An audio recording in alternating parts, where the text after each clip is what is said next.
Hello everyone, my name is Imtiaz Hussain और आज के इस वीडियो में we are going to talk about the mycoplasma.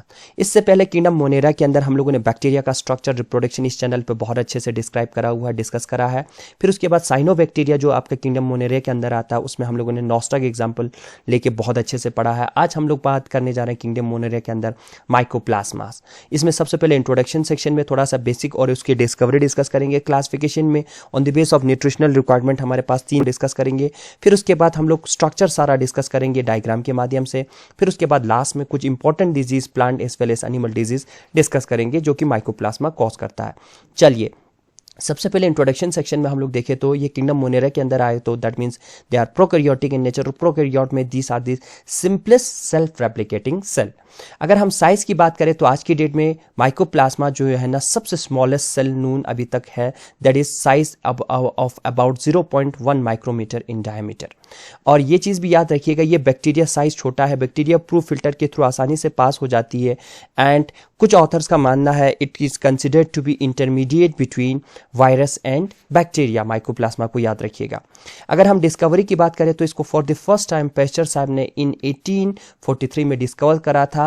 एक कैटल में एक डिजीज हो रहा था उस टाइम, प्लेरियोनिमोनिया कैटल में, उसमें जो कॉजल ऑर्गेनिज्म था वहां से इनकी डिस्कवरी हुई थी और उन्होंने उस ऑर्गेनिज्म, कॉजिंग ऑर्गेनिज्म को नाम दिया था जो कैटल में प्लेरियोनिमोनिया कॉज कर रहा था उस time, pleuropneumonia like organism, that is PPLO।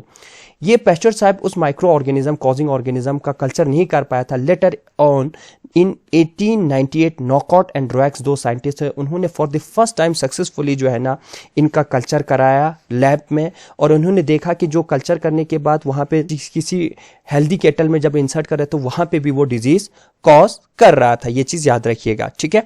और यहाँ पे ये चीज अगर हम हैबिटेट की बात करें तो ये आपका सॉइल में, हॉट स्प्रिंग, स्वेज वाटर, इन सब में पाया जाता है। And it also grows as a parasite in human, plants and animals. Now let's talk about the classification. देखिए, याद रखिएगा, mycoplasmas can be placed in the following 3 genera: Mycoplasma, Echinoplasma and Thermoplasma on the base of nutritional requirement. याद रखिएगा, सबसे पहला genre हमारा first है, that is the mycoplasma खुद।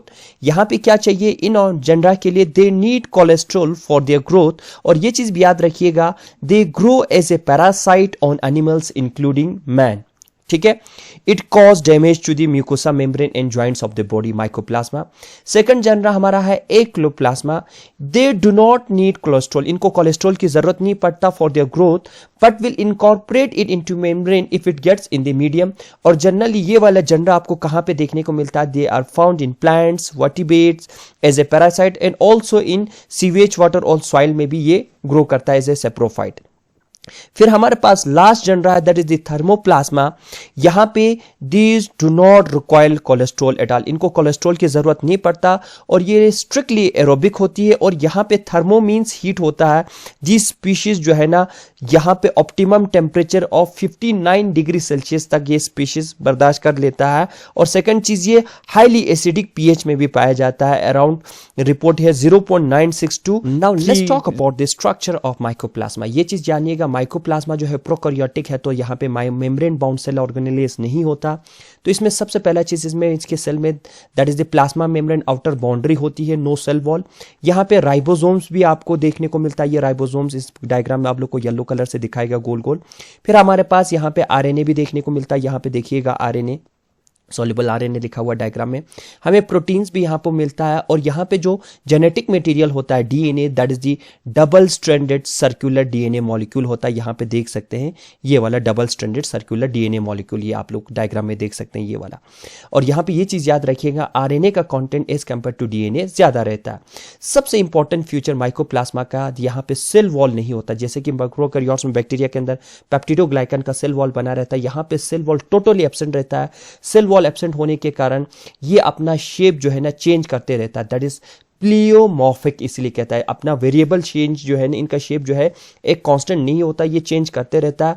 इसीलिए इन्हें जोकर ऑफ माइक्रोबायोलॉजी भी कहा जाता है, ठीक है। ये अपना शेप जो है सेल का चेंज करता रहता है। और टेक्सोनॉमिकली जो because of the lack of cell wall, इसीलिए माइकोप्लाज्मा को दूसरे बैक्टीरिया से जो है ना सेपरेट अलग ग्रुप में रखा हुआ, क्योंकि सारे बैक्टीरिया जो दूसरे बैक्टीरिया उसमें सेल वॉल पेप्टिडोग्लाइकन का बना रहता, यहाँ पे सेल वॉल टोटली आपका एब्सेंट है। और कुछ शेप्स की बात करें तो यहाँ पे आपको माइकोप्लाज्मा जो है ring like, granular, coccoid, pear shape, filamentous shape आप लोगों को देखने को मिलता है। यहाँ पे इस डायग्राम में वेरिएबल शेप आप लोगों को, स्टार शेप, सर्कुलर, ये जो कि आपका रिंग लाइक, ये सारा स्ट्रक्चर आप लोग को देखने को मिलता है।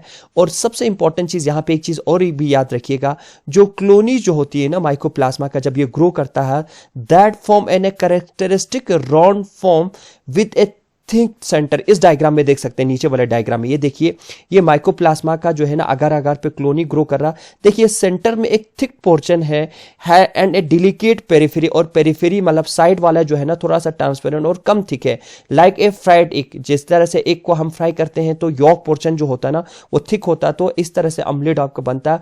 उसी तरह से आपके माइकोप्लाज्मा का कॉलोनी जो है ना आपको अगर अगर पे ग्रो करा हुआ तो इसी तरह से ग्रो करता। सेंटर में उनका थिक पोर्शन होगा, बाहर साइड से वो थोड़ा सा ट्रांसपेरेंट रहता है, तो that gives an fried egg like appearance. अगर हम रिप्रोडक्शन की बात करें तो they reproduce by vegetative means, that is यहाँ पे है बाइनरी फिशन के थ्रू, और बडिंग के थ्रू मोस्ट प्रोबेबली आपका रिप्रोडक्शन होता है। और रिसेंटली हम लोगों ने volume first text book of botany का लिखा है, that is the microbes, cryptogam, gymnosperm, ये वॉल्यूम फर्स्ट है। इस बुक की 2 यूनिक फीचर्स की बात करें तो इस में जितने भी टॉपिक्स हम लोगों ने डिस्कस करा है वो बुलेट पॉइंट फॉर्म में है, और सेकंड चीज मैक्सिमम टॉपिक का एक्सप्लेनेशन आपको इसी यूट्यूब चैनल पे मिल जाएगा। और इसी के साथ साथ अगर आपको मेरे बीएससी रिलेटेड, बीएससी के टॉपिक्स के कंप्लीट सेमेस्टर के वीडियोस चाहिए तो डिस्क्रिप्शन बॉक्स में इन दोनों का लिंक है। Now let's talk about this some disease which are caused by mycoplasma. देखिए माइकोप्लाज्मा जो है that are microscopic in nature, और बैक्टीरिया की तरह that are wide spread in nature. और ये जो है ना आपकी ह्यूमन के केस में, मैमल्स के केस में, रेप्टाइल, फिश, आर्थ्रोपोड्स और प्लांट में generally as a parasite grow करता है। जब सॉइल के अंदर रहता है तो ये एज ए स्पोरोफिटिक ग्रो करता है। We are going to talk about some plant disease की बात करें तो mycoplasma cause little leaf disease of brinjal. यहाँ पे इस डायग्राम में देख सकते हैं little leaf disease of brinjal. ये देखिए ब्रिंजल की जो पत्तियां जो है ना, जो ऑफ स्मॉलर साइज। एक डिजीज है हमारे पास माइकोप्लाज्मा का होता है that is the bunchy top of papaya. यहाँ पे पपैया में पहले लीफ जो है आपके पूरे सड़ जाएंगे, अल्टीमेटली जो है ना आपका जो है पपैया का प्लांट, यहाँ पे इस डायग्राम में देख सकते हैं सारे लीफ पत्ते गिर जाएंगे, that is called bunchy top of papaya. उसी तरह से हमारे केस में mycoplasma cause big bird of और द एबनॉर्मल बर्ड्स। ये बड़े साइज के बर्ड्स हैं जो कि एबनॉर्मल है, that because this plant has been infected with the mycoplasma. उसी तरह से हमारे पास प्लांट में डिफरेंट डिजीजेस हैं, like witch broom of legumes, yellow dwarf of tobacco, strip disease of sugar cane, clover dwarf and cotton virescence. उसी तरह से प्लांट्स के साथ साथ ह्यूमन में भी माइकोप्लाज्मा जो है वो डिजीज कॉज करता है। माइकोप्लाज्मा होमिनिस एक स्पीशीज है दैट कॉज प्लूरियोनिमोनिया, ठीक है। और यहाँ पे एक चीज याद रखिएगा, mycoplasma pneumonia These cause primary atypical pneumonia। ये जो निमोनिया हम लोग को सुनने में आता है disease, that is actually caused by mycoplasma pneumonia. और हमारे पास इनफर्टिलिटी इन मैन जो है ना 2 स्पीशीज रिपोर्टेड है जो कि कॉज करता है, माइकोप्लाज्मा होमिनिस एंड माइकोप्लाज्मा फर्मेंटेंटस। तो ये that cause these both species cause infertility in main. ये जो एटिपिकल निमोनिया है दैट में, इसमें आप लोग को क्या क्या सिम्टम्स देखने को मिलता है, यहाँ पे ये चीज़ याद रखिएगा। निमोनिया जब आप प्लूरियोनिमोनिया कॉज होगा तो यहाँ पे आपका जो है ना सेंट्रल आपको हेडेक होती है, लंग्स सबसे ज़्यादा आपका इन्फेक्टेड होता है जिसमें आपको कफ विथ सिप्टम और कभी कभार स्पुटम जो है ना आपको वहाँ पे ब्लड भी आता है। आपकी मस्कुलर जो है ना वो फटीग होने लगती है, जॉइंट्स में आपकी पेन होती है।